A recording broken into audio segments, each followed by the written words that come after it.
Hello, before we begin today's video, can you please like, share, and subscribe to the channel because it actually helps expand the wonderful knowledge of NY and JPA weather and helps yours truly. So I really would appreciate it. So thank you, and as always, stay safe out there. Now let's get to today's video. Good morning. Welcome to the Premium Public Video Forecast discussion for Friday, January 16th, 2026. We have a lot to talk about and a lot of explanations because a lot of people are seeing a lot of interesting things with the model guidance, but sometimes you got to step back and take a look at what is happening in the larger picture. First, let's talk about the flu. As you know, I partner with the CDC and Johns Hopkins to provide this data so that way you know about it. As you could probably tell, the flu has been going crazy this season, and it is really strongly showing up here throughout the region, throughout the country. So obviously, if you're traveling and whatnot, please be prepared. Try to have, whatever needs. I personally will be traveling with chicken soup, as it always helps.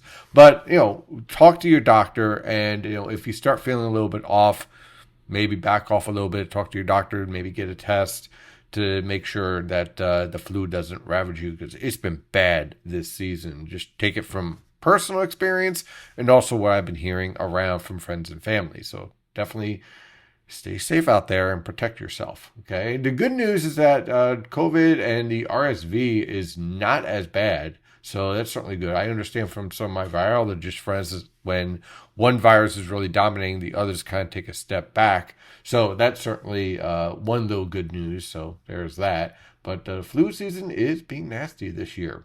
What's also being nasty this year is tropical forcing, as it is not showing a strong signal for most of this winter, but it's going to be as it moves into phase 7 by around the 20th.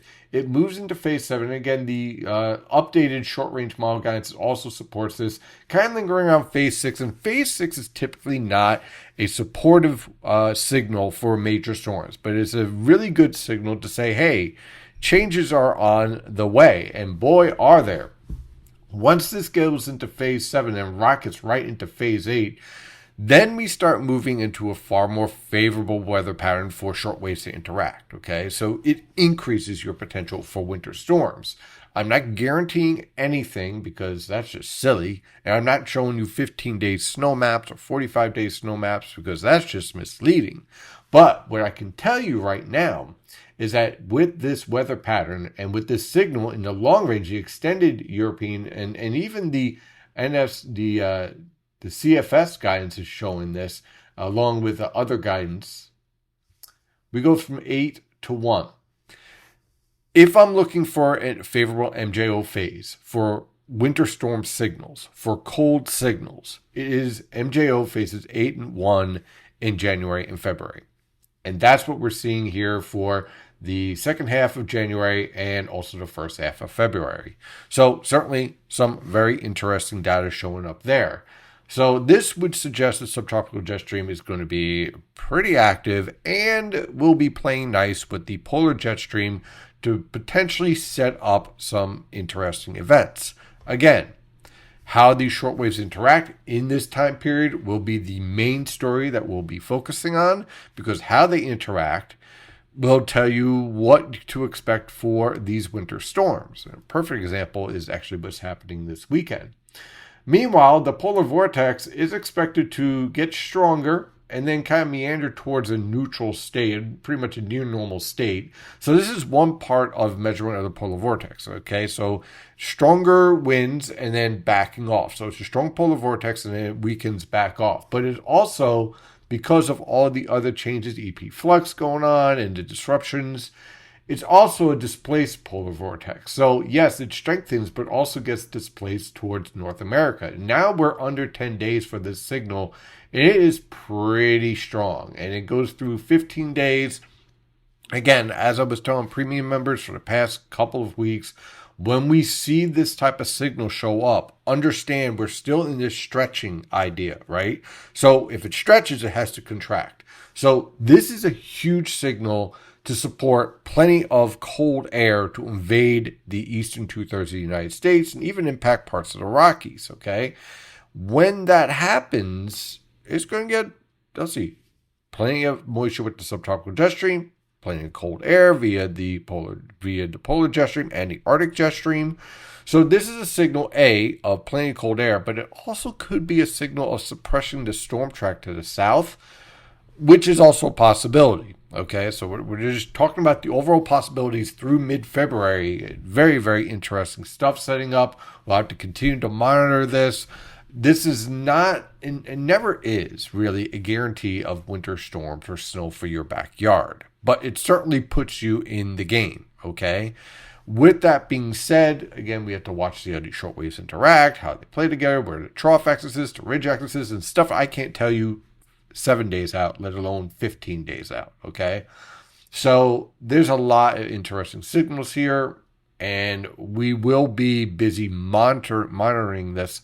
Of course, while I'm down in Houston, I'm preparing, but I'm expecting the potential for me to be rather busy while I'm doing also the presentations and everything else that I'm doing down there in the AMS meeting in Houston. So that should be challenging. But at any rate, that's my issue, not yours. Don't worry about it. We will still provide the content that you need.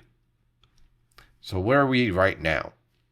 Right now, we have cold air that has built in. Temperatures throughout the region range from the mid to upper teens with a few flurries up here in Monticello. Okay, not too bad. A few flurries, some snow showers. A lot of this is coming off of the Great Lakes. Sky cloud cover along the coast. Temperatures in the lower to mid 20s. So, yep, the cold air is back. When we take a look at our WeatherTap radar and surface map, and let me just refresh this real fast. And you can see we have a series of troughs that are approaching today. And then this feature right here, this cold front right here, it is pumping up a little bit more moisture than what was expected. And so this could set up a little bit more of an interesting event for us for tomorrow with the potential for some snow showers. So certainly something that we are monitoring and keeping an eye on, and as far as how this plays out.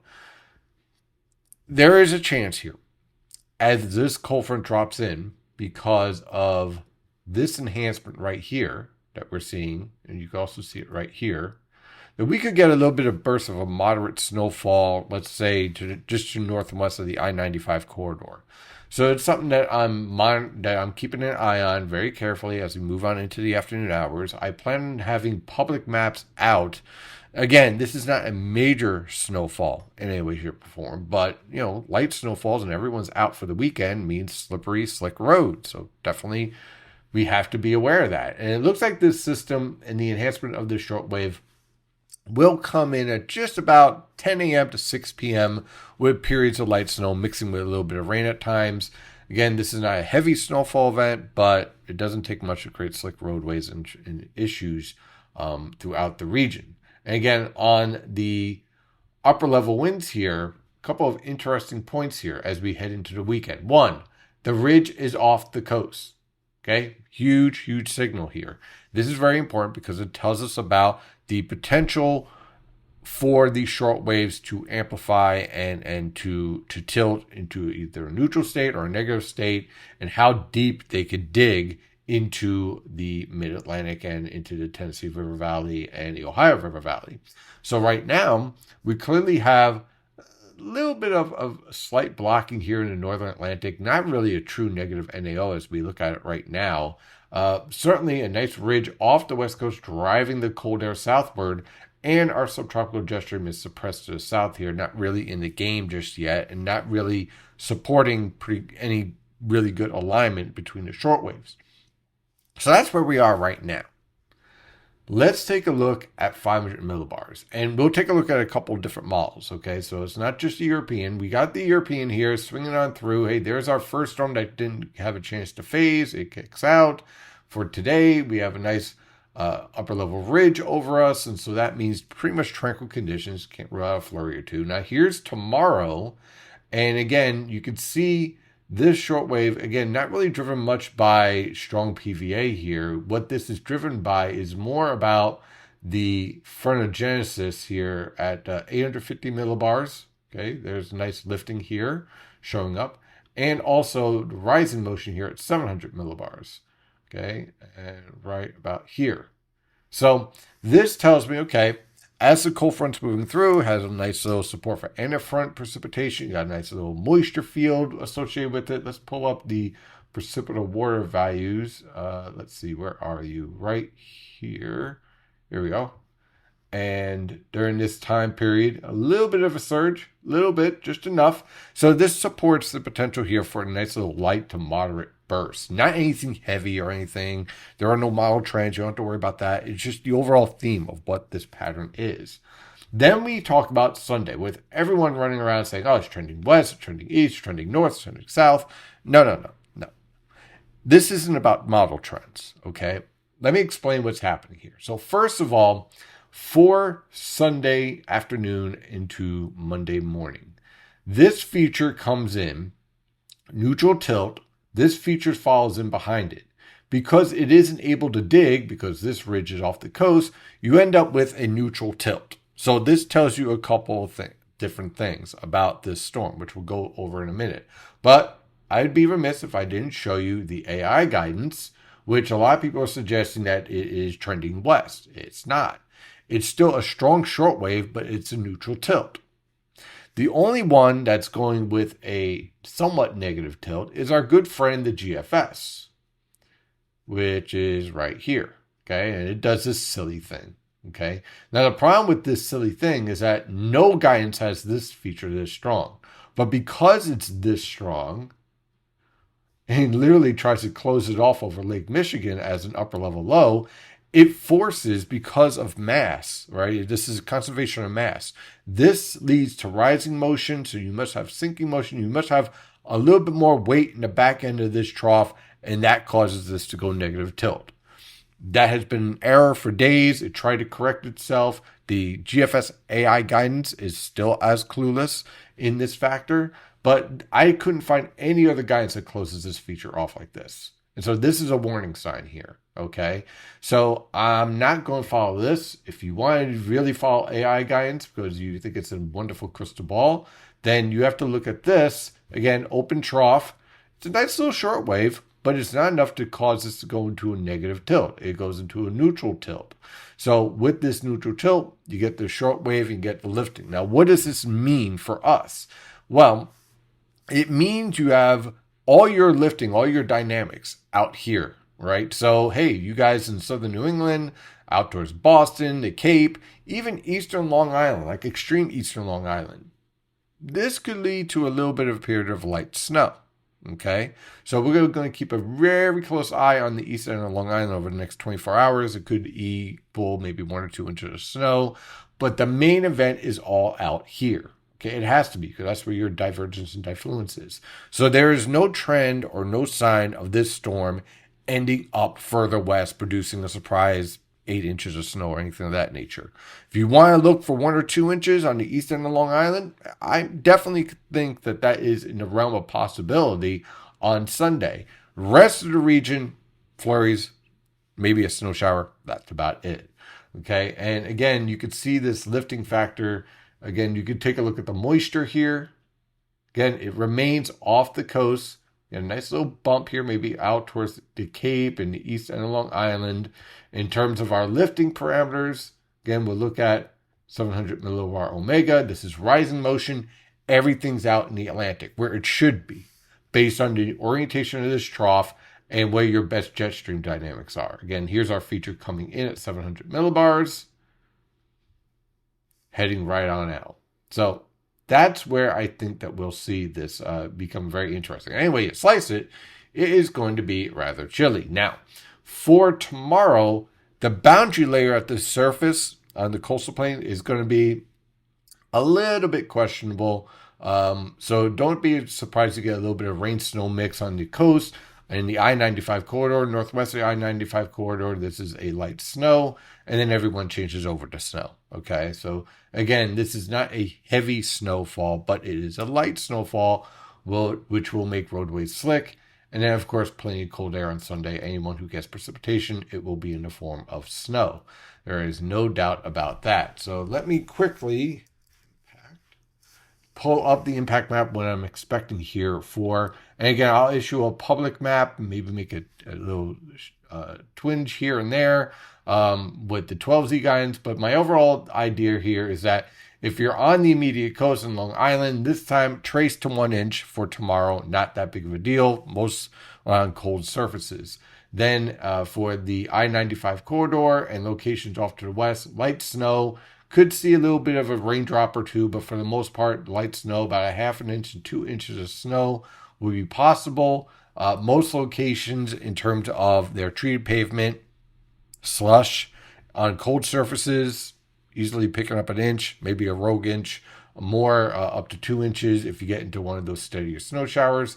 And then up here, 2 inches will be the general theme up towards the Poconos, northwestern New Jersey, northeastern Pennsylvania. For your highest elevations with a higher snow ratio, you could push into that 3 to 4 inch range with very, very fluffy snow. So that's what we're looking at right now. So let's dive into this forecast for today. High pressure generally in control. Watch out for a few snowflakes here and there, but overall pretty quiet with sky cloud cover. High temperatures in the upper 20s to lower 30s over the northern interior, lower to mid 30s along the coast. For tonight into tomorrow morning, look for increasing cloud cover, rain, snow showers developing, low temperatures in the mid to upper 20s over the northern interior, lower to mid 30s along the coast. Tomorrow afternoon, generally from 10 a.m. to 6 p.m., look for rain, snow mix on the coast, changing over to snow, light snow everywhere else. Could be a few moderate bursts to the northwest of the I-95 corridor that we'll be keeping an eye on. Again, that's what's going to push you over 2 inches in some of those higher elevations. Look for high temperatures ranging from the lower to mid 30s over the northern interior, mid to upper 30s in the Delaware River Valley, and upper 30s to lower 40s on the immediate coast. Those temperatures will fall as the precipitation really takes hold and the cold front drops through.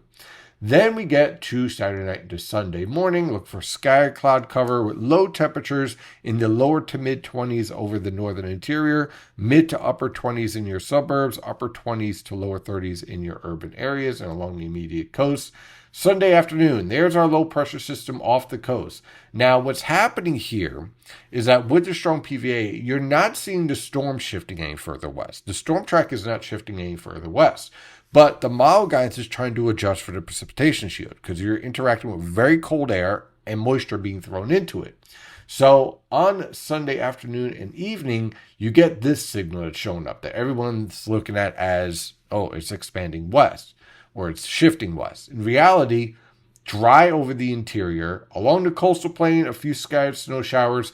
You could enter Sunday night into Monday morning, a period of light snow on the east end of Long Island and certainly around the Cape. With the air being so cold, your snow ratio is going to be somewhere around 20 to 1. So that's where you can pick up a quick 1 to 2 inches of snow, even though in terms of moisture available, it's really not all that much. Look for high temperatures on Sunday to range from the lower to mid 20s over the northern interior, upper 20s to lower 30s in the Delaware River Valley, lower to mid 30s along the coast. Sunday night into Monday morning, look for temperatures to crash into the mid to upper teens over the northern interior, upper teens to lower 20s along the coast. And then we enter into our Arctic blast period. By Monday afternoon, look for a scattered cloud cover with high temperatures ranging from the upper 20s to lower 30s over the northern interior, mid to upper 30s along the coast. Not too bad, right? Then here comes our Arctic front Monday night into Tuesday morning with a few flurries extending on into the afternoon. Other than that, scattered cloud cover, low temperatures around 0 degrees over the interior, upper single digits to lower teens along the coast. High temperatures will range from the lower to mid-teens over the northern interior, upper teens to lower 20s along the coast. On Wednesday, brutally cold, sky cloud cover, watch out for a few flurries, low temperatures in the single digits over the interior, lower to mid-teens along the coast, high temperatures in the lower to mid-30s over the northern interior, upper 30s to lower 40s along the coast. So a pretty nice roller coaster here. Then on Wednesday night into Thursday, an Arctic front drops south and a wave of low pressure develops along it in the Ohio River Valley. and moves through our region, with the potential here for a period of light snow on Thursday. We'll have to keep an eye on the details on this, but one thing that kind of concerns me is that we're having Arctic air build in while this moisture is moving through, which could bulk up your snow ratios. We'll watch that very carefully. Look for low temperatures on Thursday ranging from the lower to mid 30s over the northern interior, lower to mid 20s over the northern interior, upper 20s to lower 30s along the coast. High temperatures in the upper 20s over the northern interior, lower to mid 30s along the coast.